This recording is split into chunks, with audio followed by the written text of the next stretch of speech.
Hello and welcome to this session of Talking Tech, Women and Girls in ICT. My name is Carla, and today I'm delighted to be having a discussion about tech and tech careers with interviewee Myinzu of UNICC. Talking Tech is a series celebrating girls and women in tech. It's been recorded around the world between Girls in ICT Day 2020 and Girls in ICT Day 2022. Girls in ICT Day is an international day marked on the fourth Thursday of each April. The objective is to help create a global environment that encourages young women to consider studies and careers in the field of ICT, information and communication technologies. The Talking Tech series is brought to you by the ITU, UNICC, and the Office of the UN Secretary General's Envoy on Youth, and is in support of Equals, the global partnership of gender equality in the digital age. Hi, Myinzu. Thank you for joining me today. To kick things off, would you mind introducing yourself for a little bit to our audience and to talk about what your current job is about? Hey, hi Carla. It's really nice to have you invite me over to talk about this tech session for us women in the IT world. So yes, my name is Myinzu Shwe. I'm the project manager with UNICC. I have been with UNICC for 15 plus years, but IT wise, I have been in IT for 25 plus years. That's amazing. I was wondering if you could kind of explain your journey through tech. Like, what was your first step towards those 20 plus years? My first step was getting a degree in computing science. It was a special computing science program. It was a degree in computing science with a foreign language. Hence, I took French as that language. So it's computing science with French. I did a 4-year bachelor's degree in that, after which I started my journey as a programmer, after which I went into business analysis based on IT projects, of course.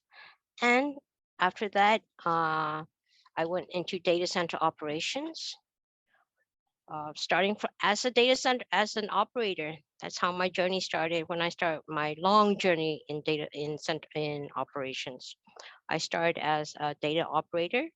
I then moved to a manager position. Then I moved into a specialist position. After completing that, I moved into another field after joining the United Nations, UNICC in particular, as the helping manage the data center here for the United Nations. And after that job, I moved in as a project manager with UNICC. Have you always wanted to approach tech in a more humanitarian angle or more nonprofit? Or has it? It was always a nonprofit color because remember when I worked for the American Embassy back home, which is in Rangoon, Burma, what we still call Rangoon, Burma, by the Department of State. As you know, Department of State is a nonprofit organization. And then I joined UNICC, again, a nonprofit organization. And that has always been my passion, to help. Uh, I'm not really a person for the corporate world. So I was lucky enough to have worked for the Department of State and now for UNICC. Nice. I was wondering during your career and your path, what was the highlight so far? Or Oh, there are many highlights because of my 25 plus years. Uh, my first highlight that I can talk to you about was bringing email on board for the embassy. wow, that's so cool. Yes, yes. Embassy at that time did not have an email Oh my because gosh. of some of the restrictions we had, with the domestic government. But yes, I bought email, and it was during Christmas. So that was a present for all concerned, especially the ambassador, who was very happy, and it made life a lot easier. Uh, and then what did I do? There's a lot of things that I did. Another thing was I upgrade the infrastructure, the computer infrastructure, everything systems to workstations, from the high end to the user end, where everything was upgraded. And then that was another, I think, achievement in my life. And then another achievement, there's many, but there's another achievement that I like to tell you is, uh, UNICC, who provided services to OICT of the United Nations. We helped with the Capital Master Plan. I don't know if you heard, but remember the time when United Nations, we were going through this huge renovation of the building? Data center was located on the 19th floor. Mhm. We moved it to the basement. Oh, Yes, that is what the United Nations called the Capital Master Plan. UNICC was a huge part of that.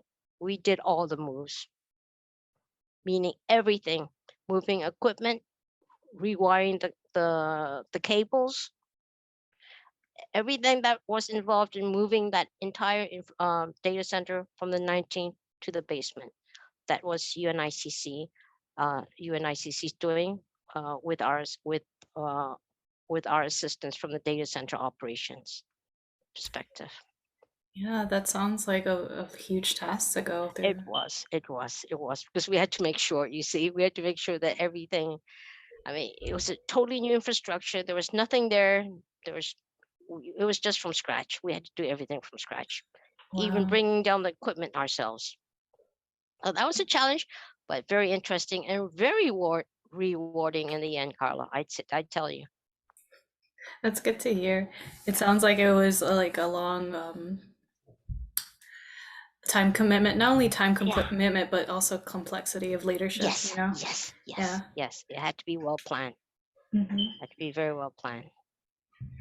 On a side note, what on your journey, and maybe even during that challenge that you just, that project that you just mentioned, were there any points where you felt very discouraged? And did you like, were there systems in place to pick you up, or did you find something in yourself to pick yourself up and just be like, I need to Oh, get this done? no, I always pick myself up, because in the end, right, you always get it done. I mean, the journey seems long. It seems, discouraging, because we have, I mean, we have these operators who are kind of like, they're tired too, you see, but we need to get these set of tasks done before the end of the day. But then you reach a certain point where you're just so tired that you say, oh God, haven't we reached the end yet? So, but if you tell yourself you're going to get this done, and you tell your team the same thing, okay, team, let's get it done. We might as well get it over with. It gets done. But it's always a word of encouragement for those folks who are working with you, and that really helps. So, on a complete side note, Hmm. outside of work and outside of tech, is there another part of you that you feel that you've nurtured that you think has had a high impact on your work? Like any sort of hobby or any sort of just side passion that you feel like it has helped you? No, because I keep my work aside from my passion. My work is my work, and when I'm done with work, and if I don't have anything, if I go back to my own time, that's when I go back to my reading. Uh, uh, I'm actually, I love art. Painting is one of my passion. I can't paint. I tell you that I can't even draw a perfect circle. But I love painting. I would go to art shows and everything. So I divide my time. Work is work, and my passions are my passion. Mhm. Okay. Um, And but you know what helps is uh is that I meditate when I have time, and I think that is a helping factor when you're like in work and you're stressed. You just learn to slow. You slow down and you say, there's nothing you can't do. mhm. And if you try, you can achieve what you're trying to achieve. That's good to hear too. I've heard that meditation and art can really help you Oh kind yeah. of remove yourself from Hmm. those high Hmm. stakes environments. And reading, because you absorb yourself in the words of the author, and you're like, yeah, and you just lose yourself in the book, and that's what Mhm. happens to me. Yeah, especially fiction for me. Yes, same here, same here. I was also wondering, so you mentioned your highlights before and how there were a great many. And I was also wondering, based on those highlights, if there's something that a lesson that stuck with you that you're very grateful to learn, whether in the uh, beginning or near the end of your journey. well, from the very beginning, my goal has always been try to understand the other person's perspective. You see, uh, that's the way. I mean, that's the way I grew up in my job. I'm trying to understand. How can I achieve this task? If I assign, I might assign you something, Carla, but you might be having a bad day, right? So if I see you, I mean, after all these years of experience, you can tell whether someone is going through a good or bad time. And we're learning through those years, to learn the human factor in the job environment. That helps. The human factor is the leading factor in a job environment, and making it work, making it success, not only for you, but for the entire team. And as a little just side fun question, is there Hmm. anything that it's in this industry, anything at all that you just wish could change immediately, that you're frustrated it's taking so much time to change? It's not taking so much, it's going too fast, Carla. That's the scary bit. Oh, That's the scary bit. People are not aware of how fast technology wise we've become, and we have to know how to control ourselves. are You see, you like I'm ethically? ethically, yes, and I think people are aware of what's going on, but people can't control themselves. You see, and we need that bit of control, of course. But we have it at our disposal. Hence, we're going to use it, right? Yes, but we have to learn that control. We have to learn because it's going so fast. Everything's gone so fast, technology-wise. You see, look at AI, even artificial intelligence. You see, when I finished school, I was in my it was my final year when I did an AI project, where it was just language translation. But look what's happening now. You see? Yeah, Yeah. augmented reality is being ingrained into every day too. Yes. Yes. On Instagram, Mm-hmm. while I was researching for the another project, I wanted to incorporate how AR is just a thing that some people do as a hobby now, Yes. uh, which is very interesting. But like you said, it's also very fast paced. Yes. And the hacking, everything. It's just so dangerous, and how easily influenced we are with social media. You see? So I'd like to see that balance between believing and not believing, if you see what I mean. You can't always believe what you see, but then there's that you need that balance in your life, and I'm sure that will make a life much better. Yeah, I can see Yeah. how a certain Mhm. balance is needed Mhm. as Mhm. everything Mhm. continues to Yes, develop. At it it's keeps on really good. compounding. Yeah, I can tell you that, Carl, because I've come a long way, as you know, and yes, I've come a long way. Mhm. So, would you say that you wish that there were more systems in place to kind of reflect on the pace that technology should develop, or Well, more on? not so much the pace, but on how much people should be made aware. The awareness part of all this growth is what we need to work on. Because I Uh, mean, yes, because we have a new generation where, I mean, as you can see, everyone's on the phone. Because when I take the subway, I can see, I think out of 10 people, there are 9 people on the phone. You see, and there are things that you can believe. There are things that you should. Well, but that's a personal choice, though, Carla. But I think people should be made more aware. And honestly, we're trying to sell business here, and I mean, that's the prerogative. And what I'm saying now is my own opinion, and people might differ from what I'm saying now. So, but this is my point of view. Yeah, and it's valid too. Hmm. It's Hmm. completely. Hmm.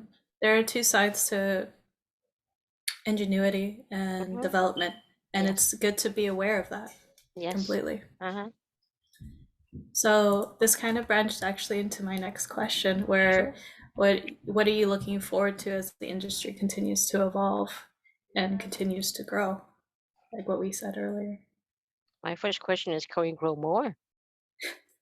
You see, I think we sort of like, when you reach like at the graphs, right? When you see the graphs, there's this optimum point. Like we grow, and there's an optimum point. So how long are we going to be staying at that optimum point? I think we kind of reached that optimum point where I don't see much changing for the time being, unless something really drastic comes up. Even with quantum computing and other, I think quantum has been around for for a bit now, even Carla. Even though it might not be that commercialized or spoke about, but I think it's been around for a while.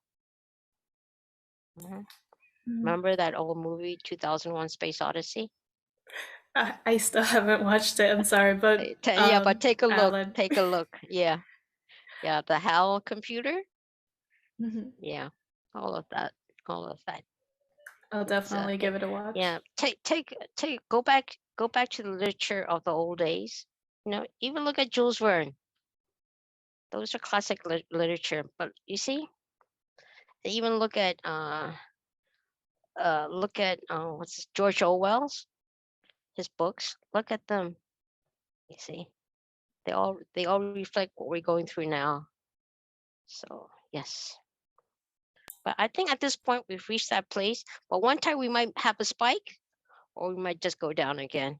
And then I mean, y- Carla, I mean, in any type of field, regardless technology or not, history repeats itself. You see, so let's just wait. Let's see what happens. There's a repetition sometime coming, by for sure.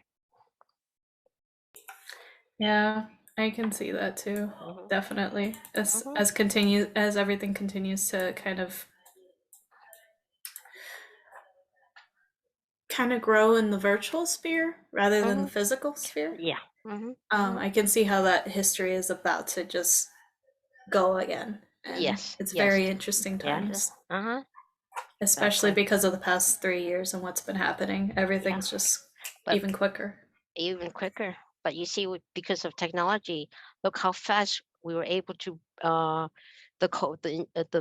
vaccines for COVID. Look how fast we were able to develop it. And if it wasn't for technology, right, we wouldn't be at that state. We'd be still at home, you know, Most definitely. yeah, yes. Hmm. And that's help. That's a big thanks to technology, and of course to the doctors and everyone else. Hmm. I was also wondering if you had any questions for me or if there was anything that you were curious about. From your side, how do you see yourself in the field of IT in the years to come? Are you prepared? I wouldn't say I'm prepared as much as I'm very humbled at every step I continue to grow. So Mhm. I want to work in security in the future. Okay. I that is one of my higher goals, but I also want to become a software engineer and want to have Hmm. different roles up until that point, so I can properly understand what it takes to actually protect everybody and Yeah. protect information. Yeah. Because although I've never had a security role, I understand that it's not just me or my team, it's everybody. That's And right. to understand that, I have to have different roles. Yeah. So I think it'll be a long path, but I'm really excited about it. Yeah. Don't. Yes. One thing is, it will not be a long path. Before you know it, Carla, you'll be there. So just be confident in yourself, set your goals, and you'll be there. It's a step at a time, but these days the steps seem to be getting shorter and shorter, and you get to your destination so quick because of what is available to us these days. That I do fully agree with that. A Yeah. year ago, no, a year and a half ago, I was completely into childcare Mm-hmm. and I wanted to do more medicine, more healthcare. Mm-hmm. And in about a year and a half, I've already worked in several teams building apps. I'm learning See? the basics of security, like the very, very basics. Mm-hmm. Yeah. And I've had this opportunity. So it is, after reflecting and after just jumping into it, it's really telling just by initiative how far you can go. Yeah, exactly. You can go as far as you reach. You see? That's right. So go for it. So do you have any questions that you might have missed for me? Mhm. Not written down, but from the top of my head, I was wondering if you could go more into how you properly separate yourself from work. Because personally, and from my other experiences, I found that very difficult to do when your work is also on your phone. You know what I do? After work, I mean, it could be any time. Sometimes I work up to very late hours. Sometimes I finish early, like I cut myself off. I turn my phone off. I turn my phone off. As somebody in their mid-20s, that is a very terrifying concept. I do. I do. I do. I turn my phone off. There's a separation between my work phone and my personal phone. You see, my work phone is turned off, so I know. And then I don't look at my phone till the next morning. But I have an early start, so I try to catch up on what I missed the following evenings. And they know. They know that if it's important, they can somehow reach me in another way. But they've never did that. But when I was in operations, yes, it was like 24/7. It's like 24/7. Remember that Sandy storm, that Sandy we had? Yeah, I was working 3 nights and 4 days, no sleep, Oh my. because the basement. We're in the basement, and the air conditioning units, they're in the sub basement. The United Nations had three basements, and we're on the first level basement. Second level basement had the air conditioning units, and those were flooded. Oh my So yeah, goodness. but then when I got home, and I still had electricity when I got home, thank God. I just shut myself off for like 2 days. I can imagine. Yeah, but you have to learn to shut yourself off, Carla. You're not doing it now because you're still a student, but once you get into the job sector, right, you will learn to do that, and please learn to do that. Yes, I've heard stories of people in the field that I want to get into that are Hmm. just basically constantly working. Hmm. Hmm. Like, You might have to when you start your career, because you have to prove to yourself that you can do it, but you also have to prove to your peers. You also have to prove to whoever you're engaging with that you are the right person for this position. You see, there will be a bit of a sacrifice to start off with. Don't go easy on anyone, to yourself, when you start with your career. Remember that always. Yeah, prove to yourself and to those around you that you can do it, that you are an achiever. See, I definitely will. but never slow down. When you're working, don't slow down. Don't take anything for granted. Is that what would you say that that's what's helped you continually move upward? Yes. But I've always been lucky, Carla. I mean, I remember in my school days, it was like 90 to 10, the percentage of men to women. When I went into the work, when I got a job, it was the same percentage. But I never had problems. I never had problems where, let's say, in quotes, a man would give me any trouble. You see, there was never that difference between a man and a woman. And maybe I think that's why I've been successful in my life, because I never had to meet that challenge. Yeah, would you say it's more of your capabilities and making sure that you're I think just so too. I think so too. I think so too. And it's also the rapport that you have with these colleagues, you see. Don't, I mean, we're all equals in the end. We're all human beings, flesh and blood. So, Most that I think, definitely. yeah, in the end, we're all flesh and blood. But I have been lucky throughout, I must say, Carla. That's good to hear. Hmm. Um, so far, I've had the luxury of not having that pushback either. Yeah, you see? Yes. However, I will say, as somebody just starting out, it is still a challenge to find a room where there's somebody else like me in it. Even in the school I go to, where it is a majority of women, in the field of study I'm in, it's still a majority of men. Yeah. So it'd be nice to see a bit more familiarity and reflection of myself in the crowd. But I won't let that stop me, though. Exactly. Please go ahead. Because Yeah. remember when I started, it was like what? Mid 80s. So imagine the mid 80s.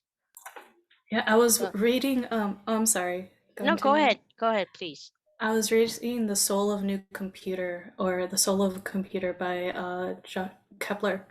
And that book had to do with the process of creating an entire mini computer, microcomputer, like microcoding. And nobody in that book was a woman except for the secretary. Same thing. And it was based in actual events that happened in the late 70s, early 80s. So I read that and I was like, oh, okay, that is how it was back then. Yes, because the school I went to in England, right? That's where they built the first generation computer. The university I went to in England.